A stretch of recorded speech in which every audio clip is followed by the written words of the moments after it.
Hey everyone, I hope you had a good week and I hope your new year is off to a great start. This week we started our new series entitled And throughout this series we're just going to be kind of looking at kind of two ideas that sometimes people tend to want us to choose between. And we're going to try to see how looking at the and is actually a much more healthy and holy way for us to go about our spiritual journey. And so the first week we looked this week at faith and works. Two ideas that some people want to say contradict one another, and hopefully we were able to see that they don't contradict one another. Rather, they complement one another. And that was really my first kind of big idea this week. In addition, another idea was that Paul and James are also not contradicting one another.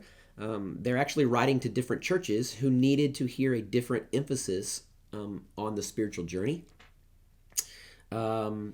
Thirdly, our spiritual journey is really about what God has done for us, what God does in us, and then what God does through us. So faith then is trusting what God has done for us, and then our works are the evidence of what God has done in us. And then finally, faith is internal and our works are external, and our outward works are called fruit. And Jesus says in Matthew 7 that we will be known by our fruit. And so those were kind of the big ideas this week from the sermon. My main text was, really there were a bunch of text kind of looking at Paul's writings, but Ephesians 2, 8, and 9, and then looking over at James in James chapter 2, verses 14 to 26. Some questions for your small groups this week. Obviously, the first two questions are the same. What was most interesting or encouraging to you this week? And then what was most challenging, or maybe raise some further questions for you this week. Question number 3. So in the Sermon on the Mount, Jesus says that we should let our light so shine before men that they see our good works. And that's in Matthew 5, verse 16. He also says, however, that we should be aware of practicing our righteousness before other people in order to be seen by them. That's in Matthew 6, verse 1. Excuse me. So, if our works are the evidence of our faith, my question is this: should we seek to let our works be seen or known by others?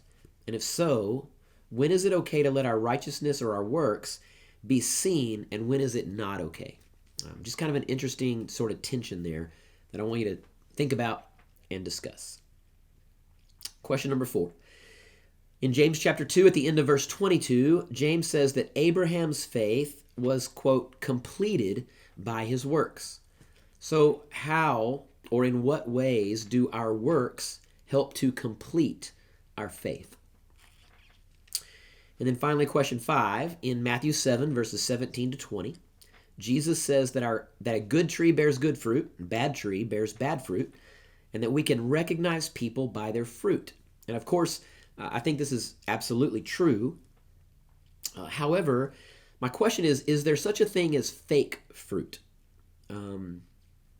If so, how can we identify fake fruit? And more importantly, how can we avoid becoming someone who produces a fake kind of fruit? And so that idea would be that maybe we're doing good works, producing some sort of fruit, but maybe from the wrong motive. And so I just wanted you to take some time and discuss maybe some things we can make sure we're doing so that we don't become fake in our works and in what we do. All right? My action step this week was simply to put your faith into action in a very tangible or specific way. I hope that you've had time to think through that and just, again, really think about how you can put your faith into action this week. All right? I'm excited about the series. I hope that y'all enjoyed this week, and we'll see you next Sunday.